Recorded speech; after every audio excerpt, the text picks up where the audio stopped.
Sabat. Hari Sabat Tuhan mengatakan hari Sabat itu adalah hari istirahat. Untuk apa? Untuk memuliakan nama Tuhan. Harus ada joy, harus ada kesenangan, sukacita pada hari Sabat dan Minggu seperti sekarang. Dan orang Yahudi buat aturan yang lebih-lebih, sehingga hari Sabat bagi mereka berarti tinggal di rumah, tidak boleh buat apa-apa. Termasuk peristiwa mujizat menolong orang seperti kalau orang yang sakit. Tapi karena hari Sabat tinggal saja di rumah. Nah, Tuhan Yesus buat ini sesuatu yang baru. Dia menyembuhkan orang pada hari Sabat sehingga orang-orang Farisi mengutuk dia. Saudara-saudara, perdebatan muncul di sana. Bagian yang kedua yang saudara harus mengingat ialah bahwa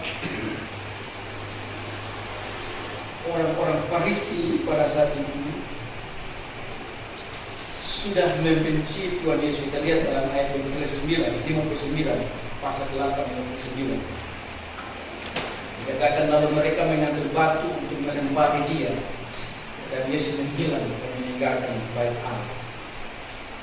Itu karena ada perdebatan antara orang Farisi dengan Tuhan Yesus tentang siapa dia. Dan Tuhan Yesus mengatakan bahwa saya sudah ada sebelum Abraham ada. Jadi tensi antara Tuhan Yesus dengan orang Farisi itu sudah sangat tinggi. Orang Farisi sudah mengatakan bahwa Yesus ini bukan dari Allah, Yesus ini bukan Mesias. Tapi yang terjadi sekarang ialah bahwa orang buta yang telah disembuhkan tidak berhenti berbicara tentang Yesus, tidak berhenti berbicara tentang apa yang terjadi dengan matanya. Apalagi semua orang sudah berbicara ini. Nah, ini mengingatkan kepada kita apa yang Tuhan Yesus katakan awalnya, dikatakan bahwa ini terjadi, krisis ini terjadi supaya pekerjaan Tuhan dinyatakan. Ini bukti bahwa pekerjaan Tuhan Yesus tidak bisa disembunyikan lagi. Bahwa pekerjaan Tuhan Yesus tidak bisa lagi ditutup-tutupi.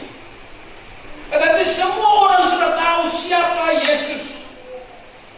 Dan semua orang harus melihat apakah Yesus ini betul-betul adalah Tuhan Sang Juru Selamat atau bukan.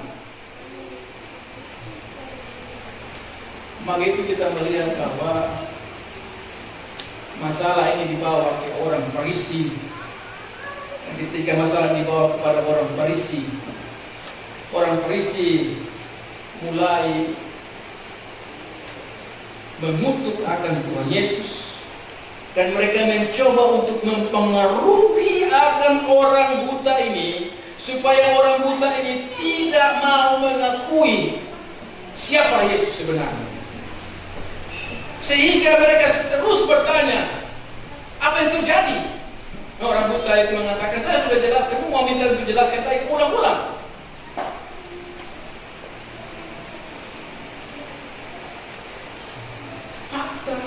Fakta itu kenyataan bahwa saya telah disembuhkan. Dan karena itu kenyataan bahwa saya disembuhkan, Anda tidak bisa memutarbalikkan fakta itu, kata ringkas daripada orang buta itu. Itu sama dengan saudara dan saya ketika kita diperhadapkan dengan pertanyaan, mengakui Yesus sebagai Juru Selamat dan hidup sesuai dengan firman Tuhan. Anda tidak bisa membalikan fakta mengatakan bahwa Tuhan tidak pernah buat yang baik untuk saya. Tetapi Anda harus mengakui bahwa memang Tuhan telah berbuat baik bagi dirimu, bahwa Anda dilahirkan dari bapak ibumu, engkau dilahirkan dalam keluargamu apa adanya, dan bahwa Tuhan setiap hari memberkati akan dirimu, bahwa Tuhan telah memberikan kepadamu keampunan lewat Yesus Kristus. Itu fakta. Dan karena itu fakta, maka orang Kristen tidak bisa dengan gampang membalikkan keadaan dan menyangkal akan Tuhan Yesus hanya hanya karena nasi satu piring, karena bakso, maka dia datang dengan akan Muhammad lemparkan keyakinan. Tidak bisa.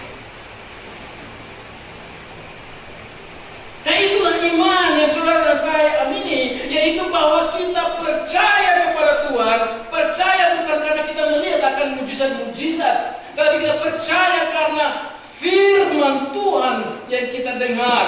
Iman timbul dari pendengaran. Saudara-saudara, orang buta dapat melihat. Bukan hanya melihat dari kacamata fisiknya, bukan hanya dia dapat melihat dari fisiknya saja, tetapi orang buta itu yang hatinya adalah buta karena dosa, Tuhan membukakan hati orang buta itu sehingga matanya melihat, hatinya juga melihat dan mengakui akan Tuhan Yesus. Tapi sekarang yang kedua, bagaimana dengan orang yang bisa melihat apakah mereka dapat meyakini, percaya kepada Tuhan Yesus atau tidak?